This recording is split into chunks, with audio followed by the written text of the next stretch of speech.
Mainit-init na balita ay nirekomenda ng National Bureau of Investigation sa Department of Justice na sampahan ng mga kasong kriminal si Vice President Sara Duterte.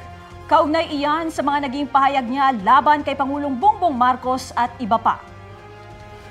Matatanda ang sinabi ni Vice President Duterte sa isang virtual press conference noong Nobyembre na may kinausap na siyang papatay kina Pangulong Bongbong Marcos, First Lady Liza Araneta Marcos at House Speaker Martin Romualdez kung siya ay papatayin. Inciting to sedition at grave threat ang inirekomenda ang mga kasong isampa laban kay Vice President Duterte.